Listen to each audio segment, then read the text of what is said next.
On day 1 of the final Bahrain tests, Ferrari quietly bolted a tiny wing directly behind the exhaust pipe of Lewis Hamilton's car.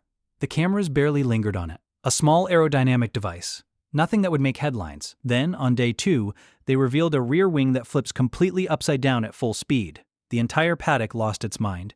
Engineers from rival teams were physically walking over to stare at it. Sky Sports commentators thought the car was broken. But here is what almost nobody connected. Those two innovations are not separate ideas. They are two halves of the same weapon. And the reason Ferrari is the only team that can run this wing is because of what they bolted on the day before. So how did 9 other teams look at the same rulebook and miss this completely? The active aerodynamic system that replaced the old DRS gives teams freedom to design their own rear wing mechanisms. And when you give 10 teams an open engineering challenge, you would expect 10 different answers. But that is not what happened. 9 out of 10 teams looked at the rulebook and landed on essentially the same solution.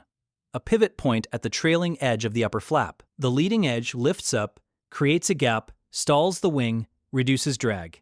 It is clean, it is predictable, and it is basically just a fancier version of what Formula One has been running for the last 15 years.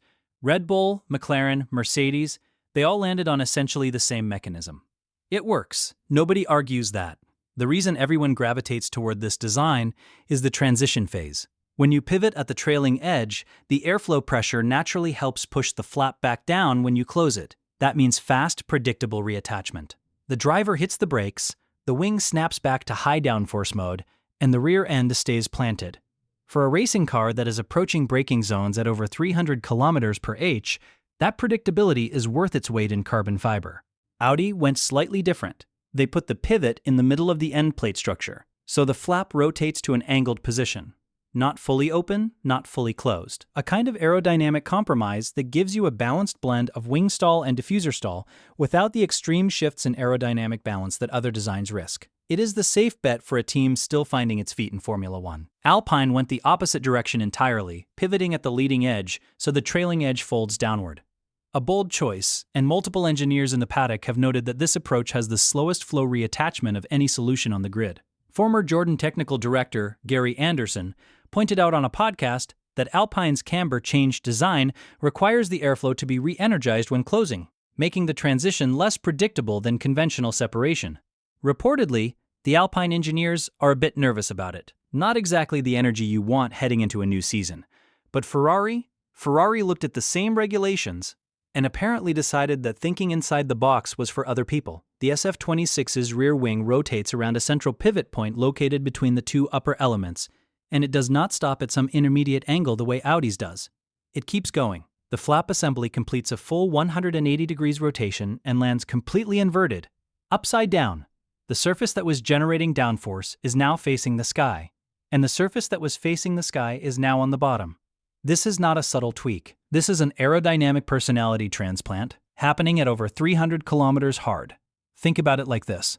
Stick your hand out the window of a moving car, palm facing down, fingers tilted slightly upward. You feel that force pushing your hand up. That is downforce. Now flip your hand over completely, palm facing the sky, same tilt. Suddenly the air pushes your hand down instead of up. Same hand, same speed, completely different aerodynamic behavior just because you changed the orientation. Now imagine doing that at 340 kilometers per hour on the Bahrain main straight, and then flipping it back right before you slam the brakes for turn 1. Hamilton's Ferrari did exactly this during those 5 test laps. In corner mode, the curved profile generates massive downforce and the drag that comes with it. Once inverted on a straight, the element takes on what engineers describe as an aircraft wing configuration. Convex on top, concave below. Instead of pushing the car into the track, it is now generating minimal drag and potentially even a tiny amount of lift. Pay attention to this next bit because it changes everything. Every other team's active aero system reduces drag by stalling the wing, by disrupting the airflow so the wing becomes less effective. Think of it like turning down the volume on a speaker. Ferrari's system does not turn the volume down. It flips the speaker around so it faces the other direction entirely, a fundamentally different approach to solving the same problem. And the potential upside is enormous. And the details get wilder the deeper you look.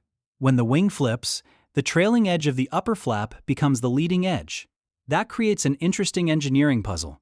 Most rear wings have a small vertical tab on the trailing edge, called a gurney flap.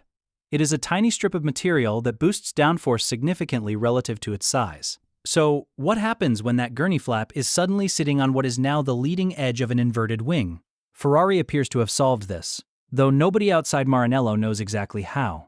The speed advantage is only half the story. By dramatically reducing drag on straights, Ferrari could reduce its dependence on battery energy for straight-line speed. In the current era, cars deploy electrical energy on straights to boost acceleration and top speed.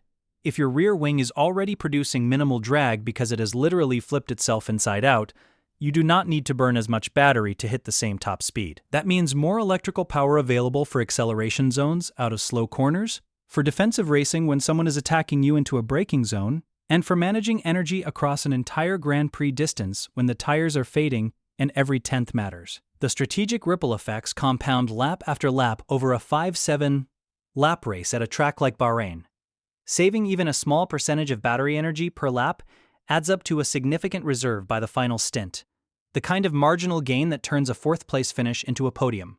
Paddock estimates suggest the combined aerodynamic gain from the flip wing and exhaust flap together could reach 0.15 to 0.25 of a second per lap.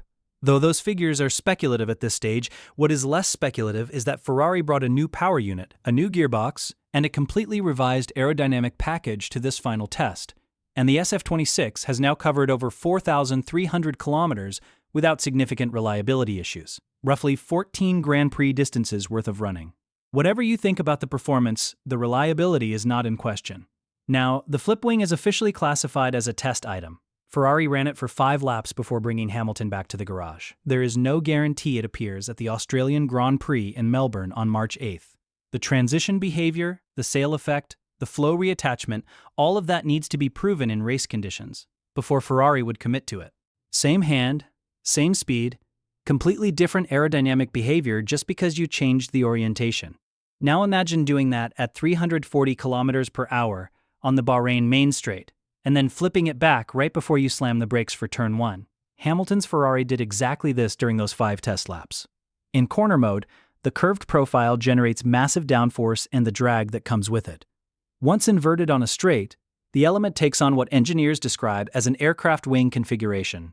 Convex on top, concave below. Instead of pushing the car into the track, it is now generating minimal drag and potentially even a tiny amount of lift.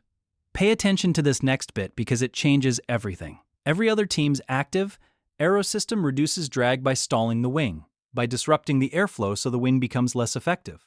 Think of it like turning down the volume on a speaker. Ferrari's system does not turn the volume down.